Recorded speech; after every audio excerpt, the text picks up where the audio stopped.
بسم اللہ الرحمن الرحیم حامدا و مصلیہ اما بعد۔ معزز طلباء کرام، سامعین و ناظرین، نور العزا کے آج کے سبق میں ہم وضو کے آداب اور مکروہات سے بات کریں گے۔ گزشتہ سبق میں ہم نے وضو کے بقیہ احکام اور وضو کی سنتوں پر بات کی تھی۔ صاحب نور العزا نے آداب وضو کا بیان کرتے ہوئے ارشاد فرمایا، من آداب الوضوء 14 شیئا، 14 چیزیں وضو کے آداب میں سے ہیں۔ نمبر 1، الجلوس فی مکان مرتفع، وضو کرنے کے لیے بلند جگہ پر بیٹھنا یہ وضو کا ادب ہے۔ دوسری چیز، واستقبال القبلہ، قبلہ رخ ہو کر وضو کرنا یہ بھی وضو کا ادب ہے۔ وعدم الاستعانۃ بغیرہ، وضو میں کسی سے مدد طلب نہ کرنا یہ بھی وضو کا ادب ہے۔ اس کی صورت یہ ہو سکتی ہے، ہمارے ہاں تو آج کل یہ موٹر کا سسٹم آ گیا جس سے صرف ٹوٹی کو کھولا جاتا ہے اور پانی آ جاتا ہے۔ دیہاتوں میں ابھی بھی وہ ہینڈ پمپ ہاتھوں کے ساتھ نلکا وغیرہ جو ہے اسے ایک ہاتھ سے چلاتے ہیں اور پانی نکلتا ہے اور پھر ساتھ ساتھ وضو۔ تو اس وقت یہ ادب جو ہے ملحوظ خاطر ہے کہ آدمی خود ہی جو ہے وہ نلکا، اس کی ہتھی جو ہے اسے چلاتا رہے اور پانی نکلتا جائے تو اس سے وضو کرتا جائے، ادب یہ ہے۔ وعدم التکلم بکلام الناس، دوران وضو دنیاوی باتیں نہ کرنا بھی وضو کے آداب میں سے ہے۔ والجمع بین نیت القلب وفعل اللسان، یہ بھی وضو کے آداب میں سے ہے کہ آدمی نیت اور فعل لسان، یعنی دل سے بھی نیت کر لے، ارادہ کر لے، اور زبان سے بھی اس کا ارادہ کر لے۔ تو نیت قلب اور فعل لسان کو جمع کرنا بھی وضو کے آداب میں سے ہے۔ والدعاء بالمعصور، اور اعضائے وضو کو دھوتے ہوئے، مسح کرتے ہوئے جو معصور دعائیں ہیں ان کو ساتھ ساتھ پڑھتے جانا یہ بھی وضو کے آداب میں سے ہے۔ علامہ شامی نے ان دعاؤں کو نقل فرمایا ہے کہ کلی کے وقت کون سی دعا پڑھنی ہے، ناک میں پانی ڈالتے وقت، چہرہ دھوتے وقت، دایاں بازو، بایاں بازو، سر کا مسح، گردن کا مسح، اسی طرح کانوں کا مسح، پھر دایاں پاؤں، بایاں پاؤں۔ تو آپ کے سامنے ان دعاؤں کو ذکر کر دیتے ہیں۔ جب کلی کرنی ہے تو یہ دعا پڑھی جائے، چونکہ آگے 7واں ادب یہ آ رہا ہے، والتسمیۃ عند کل عضو، ہر عضو دھوتے وقت بسم اللہ شریف بھی پڑھنی ہے۔ تو ان دعاؤں کے ساتھ بسم اللہ کو ایڈ کر کے آپ یوں پڑھ سکتے ہیں۔ کلی کی دعا، بسم اللہ اللہم اعنی علی تلاوت القرآن و ذکرک و شکرک و حسن عبادتک۔ ناک میں جب پانی ڈالنا ہے تو اس وقت یہ معصور دعا پڑھیں گے، بسم اللہ اللہم ارحنی رائحۃ الجنۃ ولا ترحنی رائحۃ النار۔ جب چہرہ دھوئیں گے تو یہ دعا پڑھیں گے، بسم اللہ اللہم بید وجہی یوم تبید وجوہ و تسود وجوہ۔ دایاں ہاتھ دھوتے وقت یہ دعا پڑھیں گے، بسم اللہ اللہم آتنی کتابی بیمینی وحاسبنی حسابا یسیرا۔ اور جب بایاں بازو دھونا ہے تو یہ دعا پڑھیں گے، بسم اللہ اللہم لا تعطنی کتابی بشمالی ولا من وراء ظہری۔ اور سر کا مسح کرتے وقت یہ دعا پڑھیں گے، بسم اللہ اللہم اذلنی تحت عرشک یوم لا ظل الا ظل عرشک۔ دونوں کانوں کا مسح کرتے وقت یہ دعا پڑھیں گے، بسم اللہ اللہم اجعلنی من الذین یستمعون القول فیتبعون احسنہ۔ اور جب گردن کا مسح کریں گے تو یہ دعا پڑھیں گے، بسم اللہ اللہم اعتق رقبتی من النار۔ دایاں پاؤں دھوئیں گے تو یہ دعا پڑھیں گے، بسم اللہ اللہم ثبت قدمی علی الصراط یوم تزل الاقدام۔ اور بایاں پاؤں دھوتے وقت یہ دعا پڑھیں گے، بسم اللہ اللہم اجعل ذنبی مغفورا وسعی مشکورا وتجارتی لن تبورا۔ تو یہ ساری معصور دعائیں ہیں جو ان اعضاء کو دھوتے وقت، مسح کرتے وقت پڑھی جاتی ہیں۔ 8واں ادب یہ ہے وَإِدْخَالُ خِنْصَرِهِ فِي سِمَاخِ أُذُنَيْهِ، آدمی کانوں کے سوراخوں میں یہ چھوٹی انگلی جو ہے نا، خنصر سب سے چھوٹی انگلی، یہ داخل کرے۔ 9واں ادب وَتَحْرِيكُ خَاتَمِهِ الْوَاسِعِ، اگر انگلی میں کھلی انگوٹھی پہنی ہوئی ہے اسے حرکت دینا، یہ بھی آداب وضو میں سے ہے۔ تنگ ہے تو اسے حرکت دینا واجب ہے، یہ پیچھے ہم پڑھ چکے وضو کے بقیہ احکام میں، اور اگر کھلی ہے، وسیع ہے، تو پھر اس کو حرکت دینا یہ آداب وضو میں سے شمار کیا جاتا ہے۔ 10واں ادب ہے والمضمضة والاستنشاق باليد اليمنى والامتخاط باليسرى، کلی کرتے وقت منہ میں پانی ڈالنا ہے یا ناک صاف کرتے وقت ناک میں پانی ڈالنا ہے، تو اس کا طریقہ یہ ہے کہ کلی اور ناک میں دائیں ہاتھ سے پانی ڈالیں گے، اور جب ناک کی صفائی کرنی ہے تو اسے بائیں ہاتھ سے صاف کریں گے۔ 11واں ادب التودع قبل دخول الوقت لغیر المعذور، جو شخص معذور شرعی نہیں ہے اس کے لیے نماز کا وقت داخل ہونے سے پہلے وضو کر لینا یہ وضو کے آداب میں سے ہے۔ معذور وقت داخل ہونے سے پہلے نہیں کر سکتا، چونکہ اگر وہ کرے گا تو اس کا اعتبار نہیں ہوگا کہ وضو جیسے ہی وقت داخل ہوگا تو پچھلا وضو اس کا ختم ہو جائے گا۔ اس موجودہ نماز کے لیے اس نماز کے وقت میں ہی وہ وضو کرے گا اور پھر اس کے ساتھ وہ نماز ادا کرے گا۔ 12واں وضو کا ادب یہ ہے الاتیان بالشہادتین بعدہ، وضو مکمل ہو گیا، وضو مکمل ہونے کے بعد شہادتین پڑھنا یہ بھی وضو کے آداب میں سے ہے، اور فقہا نے اس کا طریقہ یہ بیان کیا کہ وضو کر کے فارغ ہو جائے، اب قبلہ رخ ہو کر آسمان کی طرف منہ اٹھا کے شہادت کی انگلی اونچی کر کے کلمہ شہادت پڑھے گا، اشہد اللہ الہ الا اللہ وحدہ لا شریک لہ واشہد ان محمدا عبدہ ورسولہ، وان یشرب من فضل الوضوء قائما۔ 13واں ادب یہ ہے کہ وضو کا بچا ہوا پانی کھڑا ہو کر پی لے، اور 14واں ادب ان یقول اللہم اجعلنی من التوابین واجعلنی من المتطہرین، آخر میں یہ دعا پڑھ لے اللہم اجعلنی من التوابین واجعلنی من المتطہرین، اے مولا مجھے توبہ کرنے والوں میں اور پاکی اختیار کرنے والوں میں رکھنا اور میرا یہی معمول رہے۔ تو یہ وضو کے 14 آداب ہیں جن کو مصنف نے بالتفصیل بیان فرمایا، اور ان کے بعد کچھ ایسی چیزوں کا الگ فصل میں ذکر فرمایا ہے جو دوران وضو اختیار کرنا مکروہ ہے۔ وہ 6 چیزیں ہیں، فرمایا وَيُكْرَهُ لِلْمُتَوَضِّئِ 6 أَشْيَاءَ، وضو کرنے والے کے لیے 6 کام، 6 چیزیں، 6 افعال مکروہ ہیں۔ نمبر 1 الاسراف فی الماء، ضرورت سے زیادہ پانی کا استعمال کرنا، یعنی پانی میں اسراف کرنا یہ مکروہ ہے۔ جیسے عموماً دیکھا جاتا ہے مسجد کے اندر جب لوگ مسجد کی نل کے ساتھ وضو کرنے کے لیے بیٹھتے ہیں تو اسے کھول دیتے ہیں اور باتوں میں مشغول ہو جاتے ہیں اور یوں پانی ضائع ہوتا رہتا ہے۔ تو اس حوالے سے احتیاط یہ کی جائے کہ مکمل توجہ کے ساتھ دنیاوی باتیں کرنا ویسے بھی یہ مکروہ ہے، تو باتیں کرنے کی بجائے جو معصور دعائیں ہیں ساتھ ساتھ پڑھی جائیں اور مکمل توجہ کے ساتھ بغیر اسراف کے ضرورت سے زیادہ پانی بہائے بغیر وضو کیا جائے۔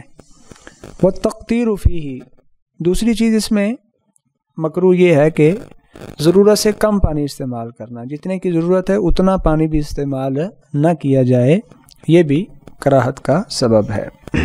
تیسرا مکروہ بیان فرمایا وضرب الوجہ بہ، پانی کے چھینٹے زور سے چہرے پہ مارنا، چلو دونوں ہاتھوں کے ساتھ لپ بھری اور منہ پہ جب مارا تو زور سے مارا، کہ اپنے کپڑوں کے اوپر بھی چھینٹے پڑے، جو دائیں بائیں وضو کر رہے ہیں ان پہ بھی چھینٹے پڑے، تو اس طرح کرنا مکروہ ہے۔ آرام سے چہرہ دھویا جائے، بقیہ اعضائے وضو جو ہیں ان کو دھویا جائے۔ وَالتَّكَلُّمُ بِكَلَامِ النَّاسِ، دوران وضو دنیاوی باتیں کرنا یہ بھی مکروہ عمل ہے، اس سے بھی بچا جائے۔ وَالِاسْتِعَانَةُ بِغَيْرِهِ مِنْ غَيْرِ عُذْرٍ، آدمی کو کسی قسم کا کوئی عذر لاحق نہیں ہے، بغیر کسی عذر کے وہ وضو کے لیے دوسرے شخص سے مدد طلب کرے، یہ بھی مکروہ ہے۔ وَتَسْلِيسُ الْمَسْحِ بِمَاءٍ جَدِيدٍ، نئے پانی کے ساتھ 3 بار مسح کرنا، ایک بار مسح کیا، پھر دوبارہ ہاتھوں کو بھگو کے دوبارہ مسح کیا، پھر ہاتھوں کو دھو کے 6 بار مسح کیا، تو یہ عمل بھی مکروہ ہے۔ بس مسح ایک ہی بار کافی ہے، وہی سنت ہے پورے سر کا مسح کرنا، جبکہ بقیہ اعضاء ان کو 3 بار دھونا یہ سنت عمل ہے۔ یہاں تک ہم نے وضو کے آداب اور مکروہات پڑھے۔ اب وضو کی کچھ اقسام سے بات کریں گے جن کو صاحب نور رضا نے تفصیل ذکر کیا ہے، اور انہیں اوصاف وضو سے تعبیر کیا گیا ہے۔ تو فرمایا الوضوء علی 3 اقسام، وضو کی 3 قسمیں ہیں۔ الاول فرض علی المحدث للصلاة ولو كانت نفلا ولصلاة الجنازة وسجدة التلاوة ولمس القرآن ولو آیۃ، یہ چند چیزیں ذکر کی ہیں جن کے لیے وضو کرنا فرض ہے۔ جیسے آدمی بے وضو ہو، نماز پڑھنی ہے، وضو کرے، نماز چاہے نفل ہی ہو تو اس کے لیے بھی وضو کرنا فرض ہے۔ نماز جنازہ پڑھنی ہے، اس کے لیے وضو کرنا فرض ہے۔ آیت سجدہ تلاوت کی، سجدہ تلاوت کرنا ہے، اس کے لیے وضو کرنا فرض ہے۔ قرآن پاک کو چھونا ہے، یا ایک آیت کسی کاغذ پہ لکھی ہوئی ہے اسے چھونا ہے تو اس کے لیے بھی وضو کرنا فرض ہوگا۔ تو یہ وہ چیزیں ہیں جن کے لیے وضو کرنا فرض ہے۔ والثانی واجب للطواف بالکعبہ، وضو کی دوسری قسم ہے واجب۔ آدمی نے طواف کعبۃ اللہ شریف کرنا ہے تو اس کے لیے وضو کرنا یہ واجب ہوگا، اور طواف کی مختلف اقسام ہیں جو آگے ہم کتاب الحج میں پڑھیں گے، تو انہی اقسام کے لحاظ سے اگر وضو نہیں کیا تو پھر بعض صورتوں میں آدمی پر دم واجب ہوتا ہے، بعض صورتوں میں صدقہ واجب ہوتا ہے، لہٰذا جب بیت اللہ شریف کا طواف کرنا ہو تو وضو کر کے کیا جائے۔ والثالث مندوب، وضو کی تیسری قسم مستحب۔ یہ متعدد اشیاء ہیں جن کے لیے وضو کرنا مستحب ہوتا ہے، مصنف نے بڑی تفصیل کے ساتھ ان کا ذکر کیا ہے۔ ان میں سے پہلی چیز ہے للنوم علی طہارۃ، آدمی نے سونا ہے تو باوضو ہو کر سونا یہ مستحب ہے، پاکی پر سونا یہ مستحب عمل ہے۔ دوسرا وَإِذَا اسْتَيْقَظَ مِنْهُ، جب آدمی نیند سے بیدار ہو تو فوراً وضو کر لینا یہ بھی مستحب ہے۔ وَلِلْمُدَاوَمَةِ عَلَيْهِ، وضو پر ہمیشگی اختیار کرنا، وضو ٹوٹا فوراً وضو کر لینا یہ بھی مستحب عمل ہے۔ وَلِلْوُضُوءِ عَلَى الْوُضُوءِ، آدمی پہلے سے ہی باوضو ہے تو ثواب کی نیت سے دوبارہ وضو کر لینا یہ بھی مستحب عمل ہے۔ وَبَعْدَ غیبۃ، کسی کی غیبت کر لی، یعنی کسی کا ایسا عیب جو اس کے اندر موجود ہے اور وہ اپنی موجودگی میں اس کا ذکر کیا جانا پسند نہیں کرتا، تو اس کی پشت پیچھے عدم موجودگی میں کسی کے سامنے اس کے اس عیب کا ذکر کر دینا یہ غیبت ہے۔ تو اگر کسی کی غیبت کر لی، غیبت کرنے کے بعد وضو کرنا یہ مستحب ہے۔ غیبت کا گناہ اپنی جگہ یہ کبائر میں سے ہے، تو اللہ تعالیٰ اس سے محفوظ فرمائے۔ وَکِذْبٍ، جھوٹ بول لیا، جھوٹوں پر اللہ تعالیٰ نے لعنت فرمائی ہے، تو اگر کسی نے جھوٹ بول لیا، جھوٹ بولنے کے بعد بھی وضو کرنا مستحب ہے۔ نمیمہ، نمیمہ کہتے ہیں کسی کی چغلی کرنا، ایک جگہ سے بات سنی، وہ بات دوسری جگہ جا کر پہنچا دی، مقصود یہ ہے کہ ان کی آپس میں لڑائی جھگڑا ہو، دنگا و فساد ہو، تو ایسا عمل نمیمہ چغلخوری کہلاتا ہے۔ اگر کسی نے ایسا کام کیا تو اس کے بعد وضو کرنا مستحب ہے، لیکن یہ فعل جو ہے جائز نہیں ہے۔ اسی طرح وَكُلِّ خَطِيئَةٍ، آدمی سے کوئی بھی خطا ہو گئی، اس کا تعلق پیسے کمانے کے ساتھ ہے، اس کا تعلق پیسے خرچ کرنے کے ساتھ ہے، اس کا تعلق گفتگو وغیرہ کے ساتھ، تو کوئی بھی خطا ہو گئی، ہر خطا کے بعد وضو کر لینا یہ مستحب ہے۔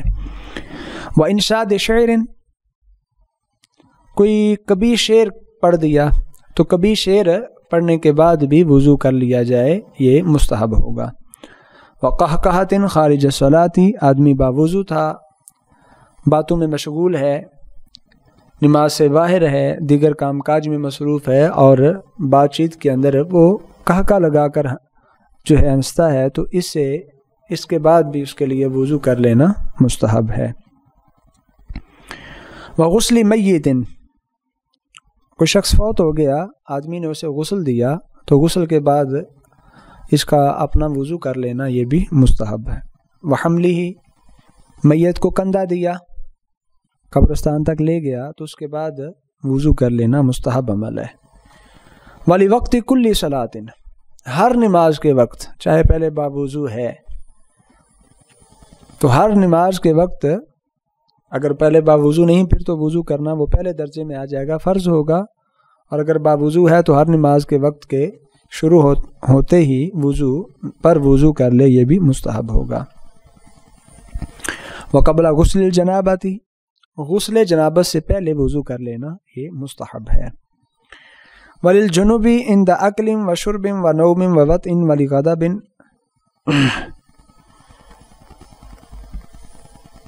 اچھا جی، جنبی آدمی کے لیے یہ چند چیزیں ہیں جن امور کو انجام دینے کے لیے جنبی جو ہے وہ وضو کر لے۔ مثلا ابھی اس نے غسل نہیں کرنا کسی وجہ سے، اور بھوک لگی ہے، کھانا کھانا چاہتا ہے تو وضو کر کے کھا سکتا ہے، پانی پینا چاہتا ہے، کوئی اور مشروب حلال پینا چاہتا ہے، وضو کر کے پی سکتا ہے۔ اسی طرح سونا چاہتا ہے، وضو کر کے سو سکتا ہے، اور دوبارہ اپنی زوجہ کے ساتھ صحبت وطی کرنا چاہتا ہے تو وضو کر کے کر سکتا ہے۔ تو ان سارے امور کے لیے جنبی کے لیے وضو کر لینا یہ مستحب عمل ہے۔ وَلِغَضَبٍ، کسی کو غصہ آ جائے تو غصے کے وقت آدمی کا وضو کر لینا یہ بھی مستحب ہے، اس سے غصہ دور ہو جائے گا۔ وَقُرْآنٍ، قرآن پاک کی قرات کرنی ہے، زبانی پڑھنا ہے یا اوپر سے دیکھ کے پڑھنا ہے، چھونا ہے تو پھر تو اس کے لیے وضو کرنا فرض ہوگا، لیکن محض پڑھنا ہے زبانی یا دیکھ کے، چھونا نہیں ہے تو اس کے لیے مستحب ہے۔ وحدیث، اسی طرح حدیث مصطفیٰ کریم صلی اللہ علیہ وسلم کو پڑھنا ہے تو اس کے لیے وضو کرنا مستحب ہوگا۔ وروایتی ہی، اسی طرح حدیث پاک کو آگے روایت کرنا ہے تو بھی وضو کر لینا مستحب ہے۔ ودراست علم، علم شرعی پڑھنا پڑھانا ہے، اس کے لیے وضو کر لینا مستحب ہے۔ وَأَذَانٍ، اذان پڑھنے کے لیے وضو کرنا مستحب ہے۔ وَإِقَامَةٍ، اور اقامت کہنے کے لیے بھی وضو کرنا مستحب ہے۔ وَخُطْبَةٍ، اسی طرح خطبہ پڑھنے کے لیے وضو کرنا مستحب ہے، چاہے خطبہ نکاح ہی کیوں نہ ہو، خطبہ جمعہ ہو، خطبہ عیدین یا خطبہ نکاح۔ وزیارت النبی صلی اللہ تعالی علیہ وآلہ وسلم، بارگاہ مصطفیٰ کریم صلی اللہ علیہ وسلم میں حاضری پیش کرنی ہے تو وہاں وضو کر کے حاضری پیش کرنا یہ مستحب ہے۔ ووقوف بعرفہ، میدان عرفات میں وقوف کرنا ہے وہ بھی باوضو ہو کے کرنا مستحب ہے۔ والسعی بین الصفا والمروہ، صفا اور مروہ کے درمیان سعی کرنی ہے تو اس کے لیے وضو کرنا مستحب ہوگا۔ وَأَكْلِ لَحْمِ جُزُورٍ، اونٹ کا گوشت کھایا اس کے بعد وضو کر لینا مستحب عمل ہے۔ بعض ائمہ نے اونٹ کا گوشت کھانے کے بعد اس کو فرض قرار دیا ہے، جیسا کہ امام احمد بن حنبل رحمۃ اللہ تعالی علیہ اونٹ کا گوشت کھانے کے بعد وضو کو لازم قرار دیتے ہیں۔ وَلِلْخُرُوجِ مِنْ خِلَافِ الْعُلَمَاءِ كَمَا إِذَا مَسَّ امْرَأَةً، اسی طرح علماء کے اختلاف سے نکلنے کے لیے بھی وضو کر لینا مستحب ہے، جیسے کہ کوئی شخص غیر محرم عورت کو جو کہ مشتہات ہے چھو لیتا ہے، اس حوالے سے ائمہ احناف کا موقف یہ ہے کہ وضو نہیں ٹوٹتا، جبکہ امام شافعی رحمۃ اللہ تعالی علیہ فرماتے ہیں، دیگر ائمہ فرماتے ہیں کہ اس سے وضو ٹوٹ جاتا ہے۔ تو چونکہ علماء کا اس مسئلے میں اختلاف ہے، لہٰذا اگر آدمی سے یہ الگ بحث ہے کہ اس کا گناہ کیا ہے، لیکن یہاں بات وضو کی ہے، تو ائمہ احناف کے نزدیک مستحب یہ ہوگا کہ علماء کے اختلاف سے نکلنے کے لیے آدمی وضو کر لے۔ اگر پہلے سے باوضو ہے، وضو نہیں کیا، تو وضو سے متعلق دیگر جو احکام ہے کہ وہ باوضو ہی کیے جا سکتے ہیں تو انہیں کر سکتا ہے، لیکن بہتر ہے کہ علماء کے اختلاف سے بچتے ہوئے دوبارہ وضو کر لے۔ الحمدللہ یہاں تک ہم نے اس سبق کے اندر وضو کے آداب سے بات کی، وضو کے مکروہات سے بات کی، اور وضو کی اقسام بالتفصیل صاحب نور العزا نے ذکر کی۔ انشاءاللہ ہمارا اگلا سبق نواقض وضو سے متعلق ہوگا، یعنی جو چیزیں وضو کو توڑ دیتی ہیں۔ بارگاہ رب العزت میں دعا ہے کہ اللہ تعالی ہمیں علم فقہ و کما حقہ سمجھ کر اس کے مطابق زندگی بسر کرنے کی توفیق عطا فرمائے، آمین یا رب العالمین۔